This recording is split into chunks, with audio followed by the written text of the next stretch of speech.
switch. Okay, this is Gloves! Oh masi video jidi ma'am challenge video idene aina ju lai je darshan hoidene adudo aina handak chego video idea khanma challenge ki idea am khale ngasa gi challenge ki idea je hujik darshan da aina hokdoge ma je songka da lai gibo mongonda hokdoge adu mana yarak taragadi si video je thagalage adu mana yarak tradi toni adudi hujik mongonda kai challenge no kamain to challenge no harage adi hujik ma'am koi darshan thiroje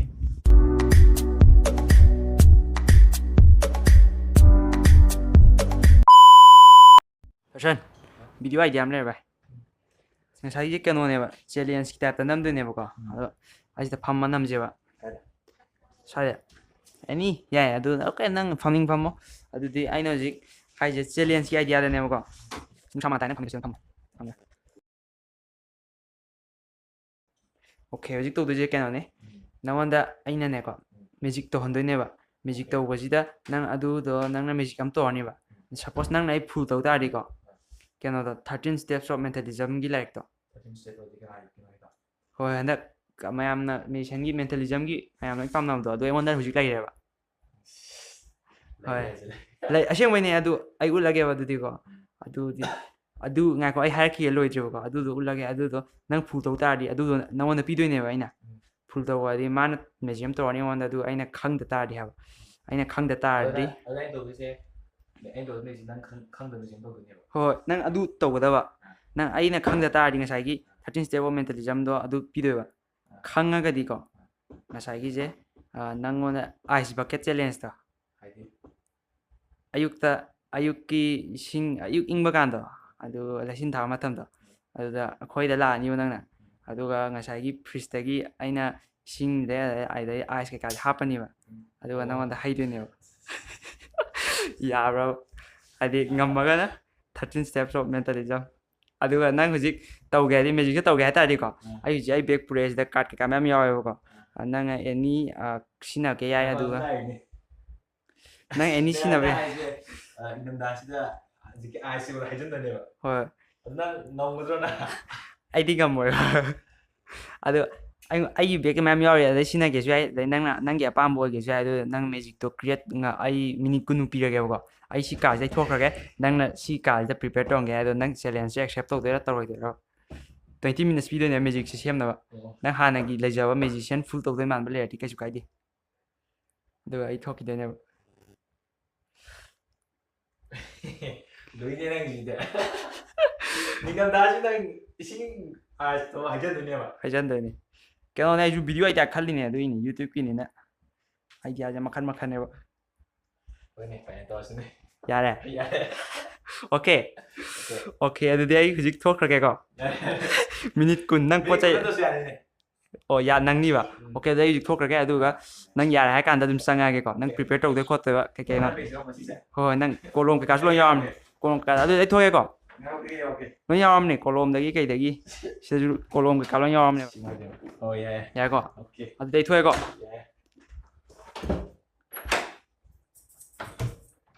예. okay sidani adu darshan ji hujik prepare to mani adu mana sango ha ba di khang de man sango ha sang du ni yarbo okay hujik ko re mini manga fa de okay sangaji ready le Hello guys. Now right now I'm going to fool you. yes okay aseng mani ko ice bucket challenge sai je phagi na te ko hadi youtube ki ne ba nang ga thagat ni video je 메달리즘이다. 확인해 거. phagi na te phagi te Win it. hadi I'm gonna win it. hadi Forget about it. 내가 youtube ki ne ba pon nam na te ko video je What? pon nam na te ko pung nam na te ko Okay. ho ji ko I say. Let's okay forget about the ice bucket challenge. okay Let's talk about the mentalism books. okay 어제. hold it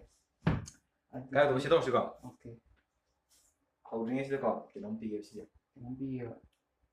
이제. 인벤 되고. okay 맞춰도. sau đó tôi pick up cho mình năm ghế pick up cho mình năm ghế 이거 좀 넘어.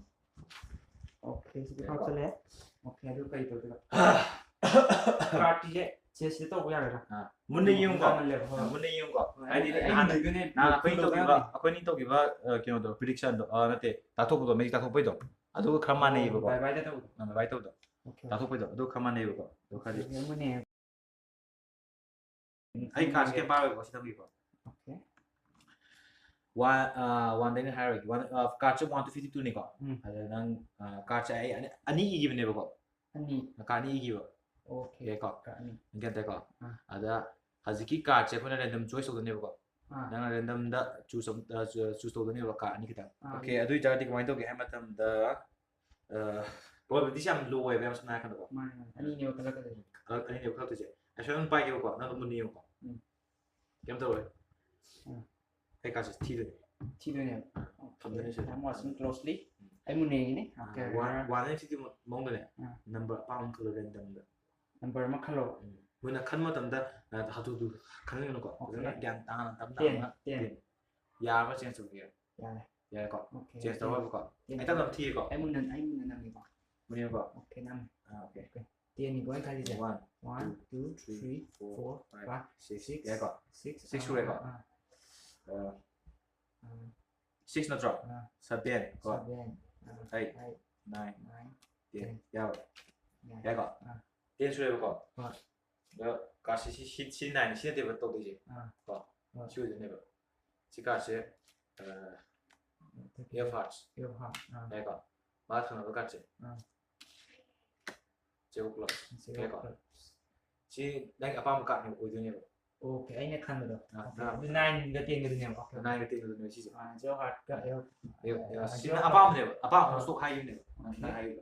나 하우드네 까게 넘비 이거 지도 안 되는 띠요 năng phát thua có gì vậy no switch I can do it no switch 거 no switch cái gì mà cái này này gloves oh guys I win it cái khăn đấy anh dùng khăn đấy mình mà làm khăn đấy nào mà nó cây đâu khăn rồi nè anh dùng khăn đấy chứ ok anh dùng có khăn đấy cái 다더러 맞고 무사도 다더러 năng ngài CD magic sẽ lôi ra năng cái nó mà tao sản nó sao thì với năng một tao sản nó sao thì tao sản nó sai này khang nhở hay gì năng tao sản nó sai này khang nhé 아두가 CD anh khăn mà đó anh khăn mà đó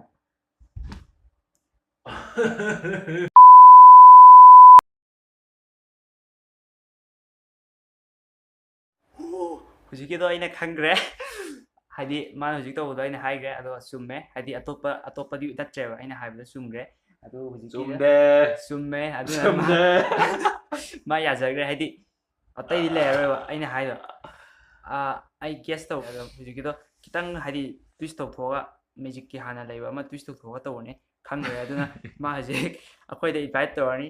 ice bucket ꯆꯦꯂꯦꯟꯖꯀꯤ ꯑꯩꯈꯣꯏꯗ ꯂꯥꯛꯑꯒ ꯍꯧꯖꯤꯛ ꯑꯩꯈꯣꯏꯗ ꯂꯥꯛꯑꯒ Bro nghe Ice bucket challenge Bro này ꯑꯗꯨꯗꯤ ꯂꯥꯛꯇꯥꯕꯅꯤ ꯎꯄꯥꯏ ꯂꯩꯇꯦ ꯉꯁꯥꯏ ꯌꯥꯅꯒꯦ ꯃꯇꯨꯡ ꯏꯟꯅ ꯅꯪ ꯇꯧꯔꯤꯗꯤ ꯏꯪꯊꯝꯊꯥꯁꯤ ꯚꯥꯏ ꯀꯥꯏꯗꯤ ꯚꯥꯏ ꯑꯁꯤꯃꯅ ꯑꯩ ꯄꯨꯡ 10ꯗꯅꯦ ꯍꯧꯒꯠꯂꯤꯁꯤꯀꯣ ꯄꯨꯡ 10 ꯍꯧꯒꯠꯂꯤꯅꯤ ꯑꯗꯨ ꯐꯩꯖꯨꯞ ꯃꯌꯥꯝ ꯆꯠꯇꯦꯌꯨꯅꯦ ꯐꯩꯖꯨꯞ ꯃꯌꯥꯝꯁꯤ ꯂꯣꯜꯂ ꯇꯨꯝꯃꯤꯅꯤ ꯍꯤꯇꯔ ꯁꯨꯝ ꯍꯥꯞꯄꯤꯅꯤ ꯚꯥꯏ ꯅꯪ ꯑꯩ ꯀꯌꯥꯝ ꯇꯧꯔꯝꯃꯤꯁꯤ ꯅꯪ ꯈꯪꯉꯤ ꯅꯠꯇ꯭ꯔꯣ ꯑꯗꯨꯏꯁꯨ ꯀꯦꯁ ꯋꯥꯏ ꯌꯥꯎꯋꯦ ꯚꯥꯏ 유튜브에 어디에 찍었더니 야라베 야라베 끝내놔봐 나한테 나 야거 뭐야 아이스 너 투어지 아이스 투어지 바켓 신경 사고 있다가 나한테 잉 뭐냐도 아이스 너 투어지 아이스 투어지 아이스디 얌 합쳐주 아마 이 드롭 피와인다 나니 다된 적 나와 와인다 바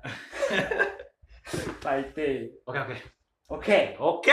오케이 아드디 난 락다 약간 되고 invite piramaga guys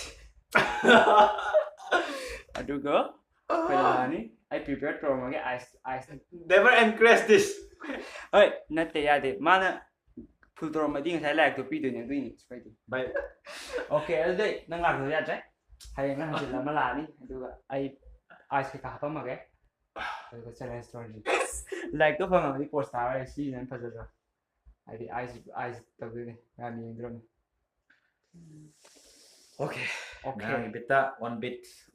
Let's do it. One bit. Okay. Adudi try lo siya lagi.